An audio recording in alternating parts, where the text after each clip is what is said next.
ಸಂಘ ಮತ್ತು ಗುರುಪಾದಕ ಪೂಜೆ ಕಾರ್ಯಕ್ರಮ ಅಂತೇಳಿ ಒಂದು ಕಾರ್ಯಕ್ರಮವನ್ನು ಹಮ್ಮಿಕೊಂಡು ಈಗಾಗಲೇ ಕಾರವಾರದಿಂದ ಪ್ರಾರಂಭ ಮಾಡಿ ಆ ಕಡೆ ಸುಮಾರು ಒಂದು 10 ಗೌಡಿಕೆಗಳಲ್ಲಿ ಕಾರವಾರದ ಭಾಗದಲ್ಲಿ ಮುಗಿಸಿ ಈ ಕಡೆ ಹೊನ್ನಾವರದಲ್ಲಿ ಕುಮಟಾದಲ್ಲಿ ಗ್ರಾಮೋಕ್ಲಿಗರ ಸಮುದಾಯದ ಒಂದು ಸುಮಾರು ಒಂದು 12 ಕಾರ್ಯಕ್ರಮಗಳನ್ನು ಮುಖ್ಯ ಊರುಗಳಲ್ಲಿ ಮಾಡಿ ಈ ಕಡೆ ಭಾಗದಲ್ಲಿ ಮೊನ್ನೆ ಒಂದು 2-3 ಕಡೆ ಗೋಕರ್ಣದಲ್ಲಿ ಮಾಡಿ ಈ ದಿನ ಮಾದನಗೆರೆಯಲ್ಲಿ ಮತ್ತು ಈ ಮೂಲೆಕೆರೆ ಮತ್ತು ನೆಕ್ಸ್ಟಿಗೆ ಬಂಕಿಕೋಡ್ಲಲ್ಲಿ ಇದೆ. ಈಗಾಗಲೇ ಕಾರ್ಯಕ್ರಮದ ಉದ್ದೇಶವನ್ನು ನಮ್ಮ ಗೌಡರು ಹೇಳಿದ್ರು, ನಾವು ಅದನ್ನು ಪ್ರಸ್ತಾಪ ಮಾಡಿದ್ವಿ. ನಮ್ಮ ಬಲೀಂದ್ರ ಗೌಡ್ರವರು ಮಾತಾಡ್ತಾ ಬಹಳ ವಿಷಯಗಳನ್ನು ಪ್ರಸ್ತಾಪ ಮಾಡಿದ್ರು. ತಮಗೆಲ್ರಿಗೂ ಅನ್ಸಿರ್ಬೋದು ಇದೇನು ಸ್ವಾಮಿಗಳು ಪಾದ ಪೂಜೆ ಅಂತೇಳಿ ಕರೆದ್ಬಿಟ್ಟು ಎಲ್ಲರೂ ಬರೀ ರಾಜಕೀಯನೇ ಮಾತಾಡ್ತಾ ಇದ್ದಾರಲ್ಲ ಅಂತ. ಅದರೆಲ್ಲ ಅರ್ಥ ಇದೆ. ಯಾಕೆ ಅಂತ ಹೇಳಿದ್ರೆ ಎಲ್ಲಿಯ ತನಕ ಯಾವುದೇ ಒಂದು ಸಮಾಜ ಯಾವುದೇ ಒಂದು ಸಮುದಾಯ ಮೂಲಭೂತವಾಗಿ ಶೈಕ್ಷಣಿಕವಾಗಿ ದೃಢವಾಗಬೇಕು. ಶೈಕ್ಷಣಿಕ ಅಂತ ಹೇಳಿದ್ರೆ ಎಲ್ರಿಗೂ ಶಿಕ್ಷಣ ಕೊಡಬೇಕು. ಯಾವಾಗ ಶೈಕ್ಷಣಿಕವಾಗಿ ದೃಢವಾಗ್ತದೋ ತಾನೇ ಆರ್ಥಿಕವಾಗಿ ಒಂದಷ್ಟು ಗಟ್ಟಿತನವನ್ನು ಪಡ್ಕೊಳ್ತದೆ ಸಮುದಾಯ. ಆ ಎರಡರ ಜೊತೆಗೆ ಈಗಿನ ಕಾಲಘಟ್ಟಕ್ಕೆ ತಕ್ಕ ಹಾಗೆ ಒಂದಷ್ಟು ರಾಜಕೀಯ ಬೆಂಬಲವೂ ಇರಬೇಕಾಗ್ತದೆ ಸಮುದಾಯಗಳ ಗಟ್ಟಿಯಾಗಿರಲಿಕ್ಕೆ, ಸಮುದಾಯಗಳು ಬೆಳೀಲಿಕ್ಕೋಸ್ಕರ. ಆ ಒಂದು ನಿಟ್ಟಿನಲ್ಲಿ ಅವರ ತೊಳಲನ್ನು ಅವರು ಹೇಳಿದರು. ಯಾಕೆ ಅಂತ ಹೇಳಿದ್ರೆ ಹಿಂದೆ ಸುಮಾರು 40 ವರ್ಷಗಳಿಂದ ಇದೇ ಭಾಗದಿಂದ NH ಗೌಡರು MLA ಅವರಾಗಿ ಒಂದಷ್ಟು ಸಮುದಾಯಕ್ಕೆ ಕಿರೀಟ ಭೂಷಣವಾಗಿದ್ದರು. ತದನಂತರದಲ್ಲಿ ಯಾರು ಸಮುದಾಯದವರು ಒಂದು ಅಂತಹ ಮಟ್ಟಕ್ಕೆ ಹೋಗಿಲ್ಲ ಅಂತ ಹೇಳ್ತಕ್ಕಂಥದ್ದು ಎಲ್ಲರ ಒಂದು ವೇದನೆ. ಇಲ್ಲಿ ಮುಂದಿನ ದಿನಗಳಲ್ಲಿ ಅಂತ ಎಲ್ಲಾ ಸೌಭಾಗ್ಯಗಳು ಸಮುದಾಯಕ್ಕೆ ಒದಗಿ ಬರಲಿ. ಆದರೆ ನಾವುಗಳೇನ್ ಮಾಡಬೇಕು? ಯಾರೋ ಒಬ್ರು ಬರ್ತಾರೆ, ನಮ್ಮನ್ನ ಮೇಲೆ ಕೆತ್ತುತ್ತಾರೆ, ಅಥವಾ ಯಾರೋ ಒಬ್ರು ಬರಬೇಕಿತ್ತು, ನಮ್ಮನ್ನ ಮೇಲೆ ಕೆತ್ತಬೇಕಿತ್ತು, ಅಥವಾ ಯಾರೋ ನಮ್ಮನ್ನ ತುಳಿದು ಬಿಟ್ಟಿದ್ದಾರೆ, ನಾವು ಒಳಗೋಗ್ಬಿಟ್ಟಿದ್ದೀವಿ ಅಂತೇಳಿ ಭಾವಿಸುವುದಕ್ಕಿಂತ ನಾವುಗಳೆಲ್ಲರೂ ಒಂದಷ್ಟು ಸಂಘಟಿತರಾಗಬೇಕು. ನಾವುಗಳೆಲ್ಲರೂ ಒಂದಷ್ಟು ಯಾವುದು ಒಳಿತು ಯಾವುದು ಕೆಡುಕು ಅಂತ ಹೇಳ್ತಕ್ಕಂಥದ್ದನ್ನು ಯೋಚನೆ ಮಾಡಬೇಕು. ಯಾವುದು ಸನ್ಮಾರ್ಗ ಇದೆ, ಯಾವುದು ಮಾರ್ಗದಲ್ಲಿ ನಾವು ಹೋದ್ರೆ ಸರಿ ಇರಲ್ಲ ಅಂತೇಳಿ ನಾವುಗಳೆಲ್ಲರೂ ಯೋಚನೆಯನ್ನು ಮಾಡಬೇಕು. ಸಮುದಾಯ ಈ ರೀತಿಯ ಮಾರ್ಗದಲ್ಲಿ ನಡೀಲಿಕ್ಕೆ, ಒಂದು ಸನ್ಮಾರ್ಗದಲ್ಲಿ ನಡೀಲಿಕ್ಕೆ ಇಂದಿನ ಕಾಲದಿಂದಲೂ ಗೌಡರು ಹೇಳಿದ ಹಾಗೆ ಪ್ರತಿಯೊಂದು ಸಮುದಾಯಕ್ಕೂ ಒಂದು ಮಠ, ಒಂದು ಗುರುಗಳು, ಯಾವ ರೀತಿ ನಡಿಬೇಕು, ಯಾವ ರೀತಿ ಇರಬೇಕು, ಯಾವ ರೀತಿ ರೀತಿ ನಿಯಮಗಳು, ನೀತಿಗಳು. ಈಗ ಯಾವ ರೀತಿ ನೋಡಿ, ಈಗ ಈ ದಿನ ಒಂದು ಕಾರ್ಯಕ್ರಮ, ಧಾರ್ಮಿಕ ಕಾರ್ಯಕ್ರಮ ಮಾಡಿದ್ದೀರಿ ಅಂತ ಹೇಳಿದ್ರೆ ಗೌಡರ ಒಂದು ನೇತೃತ್ವದಲ್ಲಿ ಅವರ ಅಂಗಳದಲ್ಲಿ ಇದೊಂದು ಪರಂಪರೆ.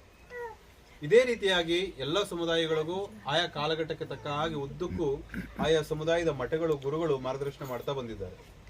ಇದೇ ರೀತಿಯಾಗಿ 40 ವರ್ಷಗಳ ಹಿಂದೆ ನಮ್ಮ MT ಗೌಡರು ಹೇಳಿದಾಗೆ ರಾಜ್ಯವ್ಯಾಪಿಯಾಗಿ ಎಲ್ಲರ ಒಕ್ಕಲಿಗರು ಸಹ, ರಾಜ್ಯದಲ್ಲಿ ಇರ್ತಕ್ಕಂಥ ಎಲ್ಲಾ ಒಕ್ಕಲಿಗರು ಸಹ ಇದೇ ರೀತಿಯ ಕೃಷಿ ಮಾಡಿಕೊಂಡು ಹಿಂದುಳಿದಿದ್ರು. ಯಾವಾಗ ಪೂಜ್ಯ ಬಾಲಗಂಗಾಧರನಾಥ ಮಹಾಸ್ವಾಮೀಜಿ ಅವರು ರಾಜ್ಯವ್ಯಾಪಿಯಾಗಿ ಹಳ್ಳಿಗೂ ತಿರುಗಿ ಸಮುದಾಯವನ್ನ ಕಟ್ಟತಕ್ಕಂಥ ಕೈಂಕರ್ಯಕ್ಕೆ ಸಂಕಲ್ಪ ಮಾಡಿದ್ರು, ತದನಂತರದಲ್ಲಿ ರಾಜ್ಯವ್ಯಾಪಿಯಾಗಿ ಸಮುದಾಯ ಯಥೇಚ್ಛವಾಗಿ ಉನ್ನತ ಸ್ಥಾನಕ್ಕೆ ಬಂತು. ಅದನ್ನೇ MT ಗೌಡರು ಅಥವಾ ಬಲೀಂದ್ರ ಗೌಡರು ಹೇಳಿದ್ರು. ಈಗ ನೀವು ರಾಜ್ಯದಲ್ಲಿ ನೋಡೋದಾದ್ರೆ ನ್ಯೂಸ್ ಎಲ್ಲ ನೋಡ್ತಿರ್ತಿರಲ್ಲ, ನೀವು ಎಲ್ರಿಗೂ ಹಸುವಾಗ್ತಿದ್ಯಪ್ಪ? ಹಸುವಾಗ್ತಾ ಇಲ್ಲ? ನಿದ್ದೆ ಬರ್ತಿದ್ಯಾ?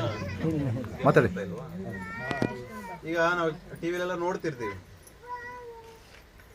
ಈಗ BJP ತಗೊಳ್ಳಿ, ಕಾಂಗ್ರೆಸ್ ಪಕ್ಷ ತಗೊಳ್ಳಿ, ಇಲ್ಲಿ ನಾವು ಹೇಳ್ತಿರೋದು ಅವ್ರು ಹೇಳಿದ್ದಕ್ಕೋಸ್ಕರ. JDS ತಗೊಳ್ಳಿ, ಎಲ್ಲದ್ರಲ್ಲೂ ನಾನು ಮುಖ್ಯಮಂತ್ರಿ ಆಗ್ಬೇಕು, ನಾನು ಮುಖ್ಯಮಂತ್ರಿ ಆಗ್ಬೇಕು ಅಂತ ಕಿತ್ತಾಡೋದು ಯಾರು? ನಿಮ್ಮ ಒಕ್ಕಲಿಗರೇ. ಅಂದ್ರೆ ಆ ಕಡೆ ಭಾಗ ಒಂದಷ್ಟು ಸಂಘಟಿತರಾಗಿ ಅವರೆಲ್ಲ ಒಂದು ಆ ಸ್ಥಾಯಿಗೆ ಹೋಗಿದ್ದಾರೆ. ಈ ಜನ ಹಿಂಗೆ ಇದ್ದೋದ್ರಲ್ಲ ಅಂತೇಳಿ ಅವ್ರು ಅಳಲ್ಲ ಅಷ್ಟೇ, ಆಯ್ತಾ? ಅದರಿಂದ ಮುಂದಿನ ಹೇಳೋದು ಒಳ್ಳೆ ದಿನಗಳು ಬರಲಿ. ಆದ್ರೆ ನಿಮ್ಮಗಳ ಒಂದು ಸಂಕಲ್ಪ ಸಮುದಾಯದ ಒಳಿತಿನೆಡೆಗೆ, ಒಂದಷ್ಟು ಮಠದ ಕಡೆಗೆ ಮುಖ ಮಾಡಿ, ಒಂದಷ್ಟು ಗುರುಗಳು, ಮಠ, ಮಂದಿರಗಳು ಅಂತ ಹೇಳಿದಾಗ ನಮ್ಮ ಬುದ್ಧಿ ಧಾರ್ಮಿಕದ ಎಡೆಗೆ, ಸನ್ಮಾರ್ಗದೆಡೆಗೆ ಹೋಗ್ಲಿಕ್ಕೆ ಮನಸ್ಸು ಚಿತ್ತೈಸ್ತದೆ. ಆ ಒಂದು ನಿಟ್ಟಿನಲ್ಲಿ ತಾವುಗಳೆಲ್ಲರೂ ಮಠದ ಸಂಪರ್ಕದಲ್ಲಿರಬೇಕು, ಮಠದ ಕಡೆ ಮುಖ ಮಾಡಬೇಕು, ಮಠದ ಕಡೆ ಬರಬೇಕು. ಎಲ್ಲರೂ ಬರ್ತೀರಲ್ಲ? ಬರ್ತೀರಿ? ಹೌದು. ಏಕೆ ಅಂತ ಹೇಳಿದ್ರೆ ಸುಭಾಷಿತಕರ ಒಂದು ಮಾತು ಹೇಳ್ತಾನೆ, ನದೇವ ದಂಡ ಮಾದಾಯ ರಕ್ಷಂತು ಪಶು ಪಾಲವತು ಎಂತು ರಕ್ಷತು ಮಿಚ್ಚಂತಿ ಸದ್ಬುದ್ಧಿಯ ಮೆತ್ಯತಿಷ್ಠತಿ ಅಂತ. ಭಗವಂತ ನಮ್ಮನ್ನು ರಕ್ಷಣೆ ಮಾಡಬೇಕು ಅಂತ ಹೇಳಿದ್ರೆ ದನ ಕಾಯ್ತಾರಲ್ಲ, ಆಕಳೆಲ್ಲ ಅಥವಾ ದನ ಕಾಯುವ ಅಂತ ಹೇಳ್ತಾರಲ್ಲ, ನಾವು ದನ ಕಾಯೋನೆ ಅಂತ ಹೇಳಿ ಬೈತೀವಲ್ವಾ, ಅಂದ್ರೆ ಆಕಳ ಕಾಯ್ತಕ್ಕಂಥವ್ನು. ಆ ಆಕಳ ಮೇಯ್ಸಕ್ಕೆ ಹೋಗ್ತಕ್ಕಂಥ ಏನ್ ಮಾಡ್ತಾನೆ, ಒಂದು ದೊಣ್ಣೆ ಹಿಡ್ಕೊಂತಾನೆ, ದಂಡ ಅಂದ್ರೆ ಕೋಲ್ ಹಿಡ್ಕೊಂಡು ಆವಾಜ್ ಆಗ್ತಾನೆ, ಆವಾಜ್ ಮಾಡ್ತಾನೆ. ಗದ್ದೆಗೆ ಹೋಗ್ಲಾರ್ದಂಗೆ ಆಕಳು ಅಥವಾ ಹೊಲಕ್ಕೆ ಹೋಗ್ಲಾರ್ದಂಗೆ ಅವನು ಆವಾಜ್ ಹಾಕೊಂಡು ಹತ್ರ ಇದ್ದ ಅವುಗಳನ್ನ ಕಾಯ್ತಾನೆ. ಅಥವಾ ಬೇರೆ ಕಡೆಯಿಂದ ಹುಲಿಗಿಲಿ ಬಂದು ಅವುಗಳನ್ನ ಹಿಡ್ಕೊಳಕ್ ಆಗದಲೆ, ಅಟ್ಯಾಕ್ ಮಾಡಕ್ ಆಗದೆ ಇರುವಾಗ ಅವ್ನು ಕಾವಲಿ ಇರ್ತಾನೆ ಆ ಹಸುಗಳಿಗೆ. ಆ ರೀತಿಯಾಗಿ ಭಗವಂತ ನಮ್ಮನ್ನು ಕಾಪಾಡಬೇಕು ಅಂತ ಹೇಳಿದ್ರೆ, ಭಗವಂತ ನಮ್ಮ ಮನೆಯ ಬಾಗಿಲಿಗೆ ಬಂದು ದೊಣ್ಣೆ ಹಿಡ್ಕೊಂಡು, ಮಳೆ ಬರ್ತಾ ಇದೆ ಕಣೋ, ಜಾರ್ ಬಿಡ್ತದೆ, ಔಷಧಿ ಬೆಳ್ಕೊಂಡಿದೆ, ಈ ಕಡೆ ನಡಿ, ಆಯ್ತಾ, ಅಥವಾ ಆ ಕಡೆ ಅಲ್ಲಿ ಪಟಾಕಿ ಹಚ್ತಾ ಇದ್ದಾರೆ, ಅದು ಸಿಡಿಬೋದೇನೋ, ಈ ಕಡೆ ಹೋಗು, ಅಥವಾ ಅಲ್ಲಿ ಕೆಟ್ಟ ಜನ ಇದ್ದಾರೆ, ಆ ಕೇರಿಗೆ ಹೋಗ್ಬೇಡ. ಆ ರೀತಿ ನಮ್ಮ ಹತ್ರ ಬಂದು ಭಗವಂತ ನಿಂತುಕೊಂಡು ನಮಗೆ ಮಾರ್ಗದರ್ಶನ ಮಾಡುವುದಿಲ್ಲ. ಮತ್ತೇನ್ ಮಾಡ್ತಾನೆ ಅವನು, ನದೇವ ದಂಡ ಮಾದಾಯ ರಕ್ಷಂತು ಪಶುಪಾಲವತ್ತು, ಹಸುಗಳನ್ನು ರಕ್ಷಣೆ ಮಾಡಿದ ಹಾಗೆ ಕೋಲಿಡ್ಕೊಂಡು ದನ ಕಾಯುವ ರೀತಿ ನಮ್ಮನ್ನು ಕಾಯುವುದಿಲ್ಲ. ಅವನಿಗೆ ಎಂತು ಮಿಚ್ಚತಿ ರಕ್ಷಂತು ಸದ್ಬುದ್ಧಿಯ ಮಿತ್ಯತಿಷ್ಠತೆ ಅಂತ. ಅವನಿಗೆ ನಮ್ಮನ್ನು ರಕ್ಷಣೆ ಮಾಡಬೇಕು ಅಂತೇಳಿ ಅವನಿಗೇನಾದ್ರು ಅನಿಸಿದ್ರೆ, ನಮಗೆ ಒಳ್ಳೇದು ಮಾಡಬೇಕು ಅಂತ ಏನಾದ್ರು ಅವನಿಗೆ ಅನಿಸಿದ್ರೆ, ಸದ್ಬುದ್ಧಿಯ ಮಿತ್ಯತಿಷ್ಠತೆ, ನಮಗೆ ಒಳ್ಳೆ ಬುದ್ಧಿಯನ್ನು ಅನುಗ್ರಹ ಮಾಡಿಬಿಡ್ತಾನೆ. ಅಂತ ಹೇಳಿದ್ರೆ ನಮ್ಗೆ ಯಾರಿಗೂ ಒಳ್ಳೆ ಬುದ್ಧಿ ಇಲ್ವಾ? ಇದೆ, ಎಷ್ಟಿದ್ರೂ ಕಡಿಮೆನೆ. ಪ್ರತಿ ವಿಷಯದ ಬಗ್ಗೆ ನಮಗೆ ಸದ್ಬುದ್ಧಿಯನ್ನು ಭಗವಂತ ಅವಾಗ ಅನುಗ್ರಹಿಸ್ತಾ ಇರ್ತಾನೆ. ಆ ರೀತಿಯಾಗಿ ನಾವೆಲ್ಲರೂ ಸಮುದಾಯ ಏನಿದೆ, ಆಲಕ್ಕೆ ಸಮುದಾಯ ಆಗಿರ್ಬೋದು, ಗ್ರಾಮೋಪಲಿಕ ಸಮುದಾಯ ಆಗಿರ್ಬೋದು, ಯಥೇಚ್ಛವಾಗಿ ಸುಸಂಸ್ಕೃತರೇ, ಸದ್ಬುದ್ಧಿ ಇರ್ತಕ್ಕಂಥವ್ರೆ. ಆದರೆ ಸವಾಸ ದೋಷದಿಂದಲೋ ಅಥವಾ ಬೇರೆ ಬೇರೆ ಪರಿಣಾಮಗಳಿಂದ ಆಗಾಗ ದಾರಿ ತಪ್ಪತಕ್ಕಂತಹ ಕೆಲಸಗಳಾಗ್ತಾ ಇರ್ತದೆ. ಆ ಒಂದು ನಿಟ್ಟಿನಲ್ಲಿ ಈ ದಿನ ತಾವುಗಳೆಲ್ಲರೂ ಏನು ಮಠದ ಕಡೆ ಮುಖ ಮಾಡಿದ್ದೀರಿ, ಇದು ಭಗವಂತ ಪುನಃ ಮತ್ತಷ್ಟು ನಮ್ಮ ಒಳ್ಳೆ ಬುದ್ಧಿಯ ಜೊತೆಗೆ ಇನ್ನೊಂದಷ್ಟು ಒಳ್ಳೆ ಸಂಕಲ್ಪನ ಕೊಟ್ಟಿದ್ದಾನೆ ಅಂತೇಳಿ ನಾವೆಲ್ಲರೂ ಭಾವಿಸ್ತೇವೆ. ಎಲ್ಲರೂ ಮಠದ ಕಡೆ ಇರಬೇಕು. ಆ ಒಂದು ನಿಟ್ಟಿನಲ್ಲಿ ಭಗವಂತ ನಮಗೆ ಒಳ್ಳೆ ಬುದ್ಧಿಯನ್ನು ಕೊಟ್ಟು ನಮ್ಮನ್ನು ಕಾಪಾಡ್ತಾನೆ ಅಂತೇಳಿ ಹೇಳ್ತಾ, ನೀವುಗಳೆಲ್ಲರೂ ಮಠದ ಕಡೆ ಮುಖ ಮಾಡಿರಲೇಬೇಕು, ಗುರುಗಳ ಕಡೆ ಮುಖ ಮಾಡಬೇಕು. ಈಗ ಮನೆಯಲ್ಲೂ ಅಷ್ಟೇ. ಈಗ ಯಾಕೆ ನೀವೆಲ್ಲ ಗೌಡರ ನಾಯಕತ್ವದಲ್ಲಿ ಬಂದ್ರಿ, ಅದೇ ರೀತಿ ಮನೆಯಲ್ಲಿ ತಂದೆ ತಾಯಿ ಹಿರಿಯರು ಮಕ್ಕಳಿಗೆ ಮಾರ್ಗದರ್ಶನ ಮಾಡಿದ್ರೆ, ಅಪ್ಪ ಅಮ್ಮ ಹೇಳ್ದಂಗೆ ಮಕ್ಕಳಿಗೆ ಕೇಳಿದ್ರೆ ಅವರು ಒಳ್ಳೆ ವ್ಯಕ್ತಿಗಳಾಗ್ತಾರೆ. ಅಪ್ಪ ಅಮ್ಮನನ್ನ ತಿರಸ್ಕರಿಸಿ ಅಥವಾ ಅಪ್ಪ ಅಮ್ಮ ಹೇಳ್ದಂಗೆ ಕೇಳದಲ್ಲಿದ್ರೆ ಏನಾಗುತ್ತೆ, ಮಕ್ಕಳು ದಾರಿ ತಪ್ಪುತ್ತಾರೆ. ಅದಕ್ಕೆ ನಾನು ಆ ಕಡೆ ಆ ಊರಲ್ಲೂ ಅದೇ ಒಂದು ಕಥೆಯನ್ನು ಹೇಳಿದೆ. ಏನಪ್ಪಾ ಅಂತ ಹೇಳಿದ್ರೆ, ಈಗ ನಾವು ದೇವಸ್ಥಾನಗಳಿಗೆ ಹೋಗ್ತೀವಲ್ವಾ, ಶಿವನ ದೇವಸ್ಥಾನಕ್ಕೆ ಹೋದಾಗ ಶಿವನ ವಾಹನ ಯಾವುದು? ನಂದಿ. ಅದೇ ರೀತಿ ಗಣಪತಿಯ ವಾಹನ ಯಾವುದು? ಇಲಿ. ಶನೇಶ್ವರ ಸ್ವಾಮಿಯ ವಾಹನ ಯಾವುದು? ಕಾಗೆ. ಶಿವನ ದೇವಸ್ಥಾನಕ್ಕೆ ಹೋದಾಗ ಶಿವನಿಗೆ ನಮಸ್ಕಾರ ಮಾಡ್ಬೇಕಾದ್ರೆ ನಂದಿಗೂ ನಮಸ್ಕಾರ ಮಾಡ್ತೀವಲ್ವಾ, ಅದಕ್ಕೂ ಒಂದು ಹೂವು ಇಟ್ಟು ಪೂಜೆ ಮಾಡ್ಕೊಂಡು ಬರ್ತೇವೆ. ಗಣಪತಿನ ಚೌತಿಗೆ ಗಣಪತಿ ಅಂತಂದಾಗ ಗಣಪತಿ ಸಮೇತ ಕಾಲು ಬುಡದಲ್ಲಿ ಇಲಿ ಇದ್ರೆ ಮಾತ್ರ ಚೌತಿಗೆ ಗಣಪತಿನ ತರ್ತಾರೆ. ಇಲಿ ಇಲ್ಲ ಅಂತ ಹೇಳಿದ್ರೆ ಅಂತ ಗಣಪತಿನ ತರುವುದಿಲ್ಲ. ಅಲ್ಲೂ ಗಣಪತಿ ತಗೊಬಂದು ಒಂದು ವಾರನೋ 15 ದಿನನೋ ಇಟ್ಕೊಂಡಿರ್ತೀವಿ, ಗಣಪತಿ ಇಲಿಗೂ ಪೂಜೆ ಮಾಡ್ತೀವಿ. ಅದೇ ರೀತಿ ಶನೇಶ್ವರ ಸ್ವಾಮಿ ದೇವಸ್ಥಾನಕ್ಕೆ ಶನಿವಾರ ಹೋದಾಗ ಶನೇಶ್ವರ ಸ್ವಾಮಿಗೆ ಯಾವ ರೀತಿ ಪೂಜೆ ಮಾಡ್ತೀವೋ ಅದೇ ರೀತಿ ಕಾಗೆಗೂ ಹೂವು ಇಟ್ಟು ನಮಸ್ಕಾರ ಮಾಡಿ ಪ್ರದಕ್ಷಿಣೆ ಮಾಡಿ ಬರ್ತೇವೆ. ಶನೇಶ್ವರ ಸ್ವಾಮಿ ಎದುರುಗಡೆ ಕಾಗೆ ಇರ್ತದೆ. ಬಹಳ ಪೂಜ್ಯನೇ ಭಾವನೆಯಿಂದ ನೋಡ್ತೇವೆ ಅಲ್ಲಿರ್ತಕ್ಕಂಥ ನಂದಿಯನ್ನ, ಇಲಿಯನ್ನ, ಕಾಗೆಯನ್ನ. ಅದೇ ನಂದಿ ನಮ್ಮ ಗದ್ದೆಗೋ ಹೊಲಕ್ಕೂ ಬಂದ್ರೆ ಏನ್ ಮಾಡ್ತೀವಿ? ದೊಣ್ಣೆ ತಗೊಂಡು ಓಡಿಸ್ತೀವಿ ಅಥವಾ ಕಲ್ಲು ತಗೊಂಡು ಹೊಡಿತೇವೆ. ಇಲ್ಲ ಅಂತ ಹೇಳಿದ್ರೆ ಸುತ್ತೂರು ಐಬೆಕ್ಸ್ ಹಾಕ್ಬಿಡ್ತೇವೆ. ಪದೇ ಪದೇ ಯಾರು ಕಾವಲು ಇರೋರು, ಯಾರು ಹೊಡೆಯೋರು ಅಂತೇಳಿ ಐಬೆಕ್ಸ್ ಆಗ್ಬಿಟ್ಟು ಬಂದ್ರೆ ಅದಕ್ಕೆ ಶಾಕ್ ಹೊಡಿಲಿ ಮತ್ತು ಬರ್ದಿರ್ಲಿ ಅಂತ. ಅದೇ ಇಲ್ಲಿ ಏನಾದ್ರು ನಮ್ಮ ಮನೆಯಲ್ಲಿ ಭತ್ತ ಚೀಲಕ್ಕೋ ರಾಗಿ ಚೀಲಕ್ಕೋ ಬಿದ್ರೆ ಏನ್ ಮಾಡ್ತೀವಿ? ಇಲಿ ಪಾಷಾಣನೋ ಇಲಿ ಮ್ಯಾಟೋ ತಂದಿಡ್ತೇವೆ. ಆ ಇಲಿ ಮ್ಯಾಟಕ್ಕೆ ಬಿದ್ರೆ ಅದು ಒಂದು ವಾರ ಆದ್ರೂ ಹೊರಗೂ ಬರೋದಿಲ್ಲ, ಸಾಯೋದು ಇಲ್ಲ, ಅಲ್ಲೇ ಅಂಟ್ಕೊಂಡಿರ್ತದೆ. ಹಿಂಗ್ ಕಾಗೆ ಅಂತೂ ಮನೆ ಒಳಗಡೆ ಬಂದ್ರೆ ಎಲ್ಲಾದ್ರೂ ಭಟ್ರ ಹತ್ರ ಹೋಗ್ತೀವಿ, ಜ್ಯೋತಿಷರ ಹತ್ರ ಹೋಗಿ ಕೇಳ್ಕೊ ಬರ್ತೀವಿ. ಏನ್ ಹೇಳ್ತಾರೆ ಭಟ್ರು? 3 ದಿನ ಅಥವಾ 3 ತಿಂಗಳು ಅಥವಾ 6 ತಿಂಗಳು ಮನೆನೇ ಬಿಡ್ಬೇಕು ಅಂತ ಹೇಳ್ತಾರೆ ಅಲ್ವಾ? ಕಾಗೆ ಅಪಶಕನ ಅಂತ ಹೇಳಿ ನೋಡ್ತೀವಿ. ಆದ್ರೆ ದೇವಸ್ಥಾನಕ್ಕೆ ಹೋದಾಗ ಕಲ್ಲಿನ ರೂಪದಲ್ಲಿದ್ದಂತಹ ನಂದಿಯನ್ನು ನೋಡಿ ನಾವು ಕೈ ಮುಗಿದ್ವಿ. ಅದೇ ನಂದಿ ನಮ್ಮ ಗದ್ದೆಗೆ ಬಂದ್ರೆ ಕಲ್ಲು ತಗೊಂಡು ಹೊಡೆದ್ವಿ. ಗಣಪತಿಯ ಜೊತೆಗೆ ಚೌತಿಗೆ ಇಲಿಯನ್ನು ತಂದ್ವಿ. ಮನೆಗೆ ಬಿದ್ರೆ ಮ್ಯಾಟ್ ಇಟ್ವಿ, ಇಲಿ ಮ್ಯಾಟ್, ಗಮ್ ಮ್ಯಾಟ್, ಆಯ್ತಾ? ಕಾಗೆ ಮನೆಯೊಳಗೆ ಬಂದ್ರೆ ಮನೆ ಬಿಟ್ವಿ. ಅಲ್ಲಿ ಮಾತ್ರ ಅವುಗಳಿಗೆ ಪೂಜೆ ಮಾಡ್ತಿದ್ವಿ, ಪೂಜನೆ ಭಾವದಿಂದ ಕೈ ಮುಗಿತಿದ್ದೇವೆ. ಇಲ್ಲಿ ಬಂದಾಗ ಮಾತ್ರ ಯಾಕೆ ಅವುಗಳನ್ನ ಬೇರೆ ದೃಷ್ಟಿಯಲ್ಲಿ ನೋಡ್ತಿದ್ದೇವೆ? ಕಾಗೆ ಅಪಶಕನ ಅಂತ ಹೇಳಿ ನೋಡ್ತಿದ್ದೇವೆ, ಇಲ್ಲ ಇದೊಂದು ಕಾಟ, ಇಲ್ಲಿ ಕಾಟ ಅಂತ ಹೇಳಿ ಭಾವಿಸ್ತೇವೆ. ಆಕಳೆ ಬಂದ್ರೆ ಪದೇ ಪದೇ ಗದ್ದೆ ಹಾಳು ಮಾಡ್ತದೆ ಅಂತೇಳಿ ಅವನ್ನ ಹೊಡಿತೇವೆ. ಯಾಕೆ ಆ ತರ ಭಾವನೆ ಅಂತ ಹೇಳಿದ್ರೆ, ಅಲ್ಲಿ ದೇವಸ್ಥಾನದಲ್ಲಿ ನಂದಿ ಯಾವ ಕಡೆಗೆ ಮುಖ ಮಾಡಿದೆ? ಶಿವನ ಕಡೆಗೆ ಮುಖ ಮಾಡಿದೆ, ಶಿವನ ಸಾನ್ನಿಧ್ಯದಲ್ಲಿದೆ. ಇಲಿ ಗಣಪತಿಯ ಕಾಲ್ಬುಡಕ್ಕೆ ಗಣಪತಿಯ ಸಾನ್ನಿಧ್ಯದಲ್ಲಿದೆ. ಕಾಗೆ ಶನೇಶ್ವರ ಸ್ವಾಮಿಯ ಸನ್ನಿಧಾನದಲ್ಲಿದೆ. ಆದ್ದರಿಂದ ಅವುಗಳಿಗೆ ಅಲ್ಲಿ ಕಲ್ಲು ರೂಪದಲ್ಲಿದ್ರು ಸಹ, ಕಲ್ಲಿನ ರೂಪದಲ್ಲಿದ್ರು ಸಹ ಅವುಗಳಿಗೆ ಅಲ್ಲಿ ಪೂಜನೀಯ ಭಾವನೆ. ಯಾವಾಗ ಅವು ಭಗವಂತನಿಗೆ ವಿಮುಖವಾಗಿ ಬರ್ತವೋ, ಗದ್ದೆಗೋ ಮನೆಗೋ ಚೀಲದಲ್ಲೋ ಬೀಳ್ತವೋ, ಅವಾಗ ಅವಳಿಗೆ ಭಾವನೆ, ಭಕ್ತಿ ಭಾವನೆ ಇರುವುದಿಲ್ಲ. ಅಲ್ಲಿ ಪೂಜನೆಯ ಭಾವನೆಯಿಂದ ಅವಳು ನಾವು ನೋಡುವುದಿಲ್ಲ. ಯಾಕೆ ಅಂತ ಹೇಳಿದ್ರೆ ಭಗವಂತನನ್ನು ಬಿಟ್ಟು ಬಂದಿದ್ದವು, ಭಗವಂತನ ಸಾನ್ನಿಧ್ಯದಲ್ಲಿ ಇಲ್ಲ. ಆದ್ರಿಂದ ಅವಳಿಗೆ ಅಲ್ಲಿ ಶಿಕ್ಷೆ, ದಂಡನೆ, ಮತ್ತೆ ಅವಳಿಗೆ ಬೇರೆ ತರದ ಭಾವನೆ ನಮ್ಮಲ್ಲಿ ಬರುತ್ತದೆ. ಯಾಕೆ ಈ ಮಾತನ್ನು ಹೇಳಿದೆ ಅಂತ ಹೇಳಿದ್ರೆ, ಯಾವುದೇ ಒಂದು ಸಮುದಾಯ ಆಗಿರ್ಬೋದು, ಸಮಾಜ ಆಗಿರ್ಬೋದು, ಯಾವಾಗ ಒಂದಷ್ಟು ಮಠಗಳ ಕಡೆ, ಗುರುಗಳ ಕಡೆ, ಮಂದಿರಗಳ ಕಡೆ, ದೈವದ ಕಡೆ ಮುಖ ಮಾಡ್ತವೋ, ಅವಾಗ ತಾನಿಯಾಗಿಯೇ ಸಮುದಾಯಗಳು ಅಭಿವೃದ್ಧಿ ಹೊಂದುತ್ತವೆ. ಆಗ ಸಮುದಾಯಕ್ಕೆ ಉಳಿದ ಸಮುದಾಯದವರು ಪೂಜನೀಯ ಭಾವನೆ ಅಥವಾ ಉನ್ನತ ಸ್ಥಾನದಲ್ಲಿ ನೋಡ್ತಾರೆ ಅಲ್ವಾ. ಈಗ ನಾವೆಲ್ಲ ಭಟ್ರನ್ನೆಲ್ಲ ಯಾಕೆ ಒಳ್ಳೆ ಸ್ಥಾನದಲ್ಲಿ ನೋಡ್ತೇವೆ? ಅವ್ರಿಗೊಂದು ಮಠ ಇದೆ, ಗೌಡರೆಲ್ಲ ಕಡೆ ಹೇಳ್ತಿರ್ತಾರೆ, ಅವ್ರಿಗೆ ಒಳ್ಳೆ ಗುರುಗಳಿದ್ದಾರೆ, ಒಳ್ಳೆ ಮಠ ಇದೆ. ನಮ್ಗೆ ಭಟ್ರನ್ನ ಎಲ್ಲಿ ನೋಡಿದ್ರು ಪೂಜನೀಯ ಭಾವನೆ ಅಲ್ವಾ. ಕೊಂಕಣಿಗಳನ್ನ ನೋಡಿದ್ರೆ ಗುರುಗಳಿದ್ದಾರೆ, ಅವ್ರಿಗೂ ಸುಸಂಸ್ಕೃತರು ಅಂತ ಹೇಳಿ ಪೂಜನೀಯ ಭಾವನೆಯನ್ನು ಕೊಡ್ತೀವಿ.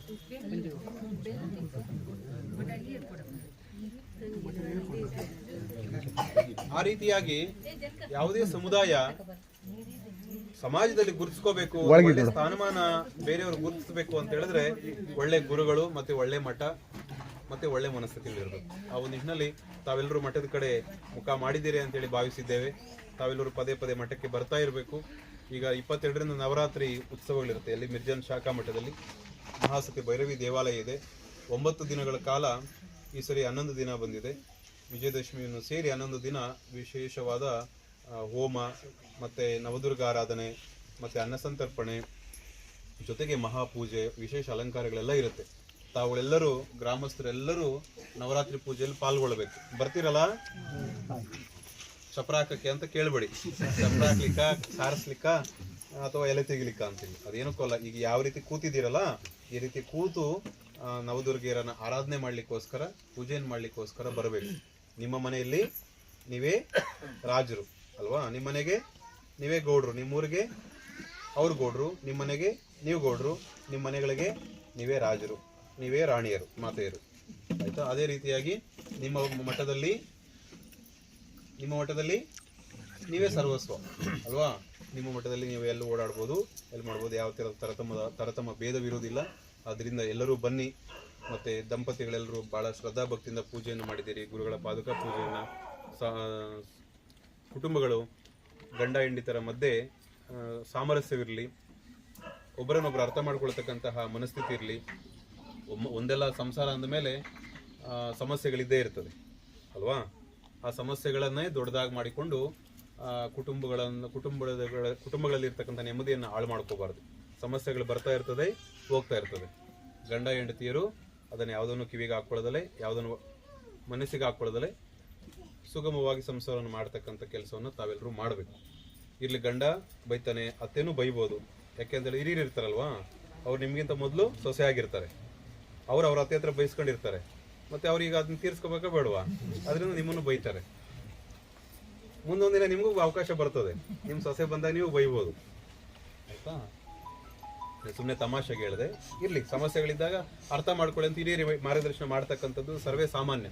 ಆದ್ರಿಂದ ಅದನ್ನ ಮನಸ್ಸಿಗೆ ಹಚ್ಕೊಳ್ಳೋದಲ್ಲೇ ಎಲ್ಲರನ್ನೂ ಪೂಜ್ಯ ಭಾವನೆಯಲ್ಲಿ, ಅತ್ತೆ ಮಾವಂದಿರನ್ನ, ಗಂಡನನ್ನ ಪೂಜ್ಯ ಭಾವನೆಯಲ್ಲಿ ನೋಡಿಕೊಂಡು ಮಕ್ಕಳಿಗೆ ಒಂದಷ್ಟು ಒಳ್ಳೆ ಉತ್ತಮ ಸಂಸ್ಕಾರವನ್ನು ಕೊಡಬೇಕು.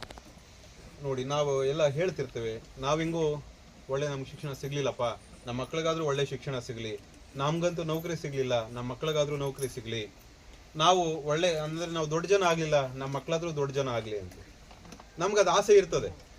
ಆದರೆ ಮಕ್ಕಳನ್ನ ನಾವು ದೊಡ್ಡ ಜನರನ್ನಾಗಿ ಮಾಡಬೇಕು ಅಂತ ಹೇಳಿದ್ರೆ ನಾವು ಬರೀ ಮಾತಲ್ಲಿ ಹೇಳಿಬಿಟ್ರೆ ಅವು ಮಾಡುವುದಿಲ್ಲ, ಅವು ಆಗುವುದಿಲ್ಲ. ಅದರ ಜೊತೆಗೆ ಅವಳಿಗೆ ಆ ದೊಡ್ಡ ಜನ ಆಗಲಿಕ್ಕೆ ಯಾವ ರೀತಿ ವಾತಾವರಣ ಬೇಕೋ ನಾವು ಆ ವಾತಾವರಣವನ್ನು ಸೃಷ್ಟಿ ಮಾಡಿ ಕೊಡಬೇಕು. ಅಪ್ಪ ಹೇಳೋದು ಮಗನಿಗೆ, ಮಗ ನಾನು ಕುಡಿತೀನಿ ಮಗ, ನೀನು ಕುಡಿಬಾರ್ದ ಅಂತ ಹೇಳೋದು. ನಾನು ಹೆಂಗೋ ಬಿಡಿ ಸೇದೋದು ಕಲ್ತು ಬಿಟ್ಟಿದ್ದೀನ, ನೀನು ಸೇದಬಾರ್ದ ಅಂತ ಹೇಳ್ಬಿಟ್ಟು ಅವನ ಮುಂದೆ ಇವಾಗ ಸೇದ್ತಿದ್ರೆ ಅವ ಏನು ಮಾಡ್ತಾನೆ, ನಮ್ಮಪ್ಪ ಬೇಡ ಬೇಡ ಅಂತ ಹೇಳ್ತಿದ್ದೆ, ನಾನು ಸರಿ ನೋಡೇ ಬಿಡೋಣ ಅಂತೇಳಿ ಇವಾಗ ಸೇದ್ ಪಕ್ಕಕ್ಕೆ ಆ ಕಡೆ ಹೋದ್ಮೇಲೆ ಅವ ಇತ್ತಲಲ್ಲಿ ಹೋಗ್ಬಿಟ್ಟು ನೀರು ಒಲೆ ಕೆಂಡದನ್ನ ಹಚ್ಕೊಂಡು ಅವ ಒಂದ್ಸರಿ ಟ್ರೈ ಮಾಡ್ತಾನೆ, ಆಯ್ತಾ. ಮಕ್ಕಳಿಗೆ ನಾವು ಹೇಳಬೇಕಾದ್ರೆ ನಾವು ಅದನ್ನ ಆಚರಣೆ ಮಾಡಬೇಕು. ಮನೆಯಲ್ಲಿ ನಾವು ಯಾವ ರೀತಿ ಇರ್ತೇವೋ ಅದನ್ನು ನೋಡಿ, ನಮ್ಮನ್ನು ನೋಡಿ ಮಕ್ಕಳು ಕಲಿತಾರೆ, ಬಿಟ್ಟರೆ ನಾವು ಹೇಳಿದ್ದನ್ನು ನೋಡಿ ಮಕ್ಕಳು ಕಲಿಯೋದಿಲ್ಲ. ಅದರಿಂದ ಮಕ್ಕಳು ತಂದೆ ತಾಯಂದಿರು ಮನೆಗಳಲ್ಲಿ ಬಹಳ ಎಚ್ಚರ ವಹಿಸಿ ಬಹಳ ಶ್ರದ್ಧೆಯಿಂದ ಆ ಮಕ್ಕಳನ್ನು ಬೆಳೆಸಬೇಕಾಗ್ತದೆ. ಇಲ್ಲ ಅಂತ ಹೇಳಿದ್ರೆ ಮಕ್ಕಳು ದಾರಿ ತಪ್ಪತಕ್ಕಂತಹ ಅವಕಾಶಗಳಿರ್ತದೆ. ಯಾರಿಗಾದ್ರೂ ಮಕ್ಕಳನ್ನ ಓದಿಸ್ಲಿಕ್ಕೆ ಆಗುದಿಲ್ಲ ಅನ್ನೋದಾದ್ರೆ ಅವ್ರನ್ನ ಆ ಮಕ್ಕಳನ್ನ ಮಠದ ಸಂಪರ್ಕಕ್ಕೆ ಕರ್ಕೊಬನ್ನಿ, ಅವರಿಗೆ ಒಳ್ಳೆ ಉತ್ತಮ ಶಿಕ್ಷಣವನ್ನು ಕೊಟ್ಟು ಮತ್ತೆ ಪುನಃ ಮಕ್ಕಳನ್ನ ನಿಮಗೆ ಕೊಡ್ತಕ್ಕಂಥ ಕೈಂಕರ್ಯವನ್ನು ಪೂಜ್ಯ ಬಾಲಗಂಗಾಧರನಾಥ ಮಹಾಸ್ವಾಮೀಜಿ ಅವರು ಪ್ರಾರಂಭ ಮಾಡಿದ್ದಾರೆ. ಈಗ ಅದನ್ನು ಪೂಜ್ಯ ನಿರ್ಮಲಾನಂದನಾಥ ಮಹಾಸ್ವಾಮೀಜಿ ಅವರು ನಡೆಸ್ಕೊಂಡು ಹೋಗ್ತಾ ಇದ್ದಾರೆ. ಯಾರಿಗೆ ಓದಿಸ್ಲಿಕ್ಕೆ ಕಷ್ಟ ಆಗ್ತದೆ ಅಂತ ಮಕ್ಕಳನ್ನ ಕರ್ಕೊಬನ್ನಿ, ಅವರಿಗೆ ಒಳ್ಳೆಯ ಶಿಕ್ಷಣವನ್ನು ಕೊಡೋಣ. ಈಗ ಇಲ್ಲಿ ನಮ್ಮ ತಲಗೇರಿಯಲ್ಲಿ ಗೋಕರ್ಣ ತಲಗೇರಿಯಲ್ಲಿ ನಮ್ಮದೊಂದು ಇನ್ಸ್ಟಿಟ್ಯೂಷನ್ ಆಗ್ತಿದೆ, ಶಾಲೆ ಆಗ್ತಾ ಇದೆ. ಮುಂದಿನ ದಿನಗಳಲ್ಲಿ ಅಲ್ಲಿ ಮಠನೂ ಆಗ್ತದೆ. ಅವಾಗ ನಿಮಗೆ ಬರಲಿಕ್ಕೆ ಮಠ ಇಲ್ಲೇ ಆಗ್ತದಲ್ಲ, ಬರ್ಲಿಕ್ಕೆ ಹತ್ರ ಆಗ್ತದೆ. ಅಲ್ಲಿ ತನಕ ಮಿರ್ಜಾನಿಗೆ ಬರ್ತಾ ಇರಿ ಅಂತೇಳಿ ಹೇಳ್ತಾ, ಎಲ್ಲರೂ ನವರಾತ್ರಿಗೆ ಬರ್ತೀರಲ್ಲ, ಬರ್ತೀರಿ, ಅನ್ಯೋನ್ಯವಾಗಿರಿ. ಭಗವಂತ ಜಗದ್ಗುರುಗಳ ಮಹಾಪುರುಷರ ರಜತ ಪಾದುಕೆಯನ್ನು ಆರಾಧನೆ ಮಾಡಿದ್ದೀರಿ. ಆ ಗುರುಪಾದುಕಾ ದೇವತೆಯ ಅನುಗ್ರಹದಿಂದ, ಕಾಲಭೈರೇಶ್ವರ ಅನುಗ್ರಹದಿಂದ, ವೆಂಕಟರಮಣ ಸ್ವಾಮಿ ಅನುಗ್ರಹದಿಂದ ಎಲ್ಲರ ಕುಟುಂಬಗಳು ಸೌಖ್ಯವಾಗಿದ್ದು ಧನಧಾನ್ಯಗಳು ಅಭಿವೃದ್ಧಿಯಾಗಲಿ, ಸುಖ ಶಾಂತಿ ಸಮೃದ್ಧಿ ಆಗಲಿ ಅಂತೇಳಿ ಆಶಿಸ್ತಾ, ಯುವಕರೆಲ್ಲರೂ ದುಶ್ಚಟಗಳಿಗೆ ಯಾರು ಒಳಗಾಗುವುದು ಬೇಡ. ಎಲ್ಲರೂ ಬಹಳ ಅಲ್ಲಿ ನಿಂತಿರೋರೆಲ್ಲ ಯುವಕರು ನೋಡಿದ್ರೆ ಈ ಊರಿನಲ್ಲಿ ಎಲ್ಲ ವಿದ್ಯಾವಂತರನ್ನು ಕಾಣ್ತಾ ಇದ್ದೀರಿ. ಏನಪ್ಪ, ಎಲ್ಲ ವಿದ್ಯಾವಂತರಿದ್ದೀರಿ, ಒಳ್ಳೆ ಸುಸಂಸ್ಕೃತರಿದ್ದೀರಿ. ಅದೇ ರೀತಿಯಾಗಿ ಇದ್ದುಕೊಂಡು ಊರನ್ನ ಒಂದು ಒಳ್ಳೆಯ ಹಂತಕ್ಕೆ ತಗೊಂಡು ಹೋಗ್ಲಿಕ್ಕೆ ನೀವೆಲ್ಲರೂ ಸಂಕಲ್ಪ ಮಾಡಬೇಕು. ಅದಕ್ಕೆ ಮಠ ಸದಾ ನಿಮ್ಮ ಜೊತೆಗೆ ಇರ್ತದೆ.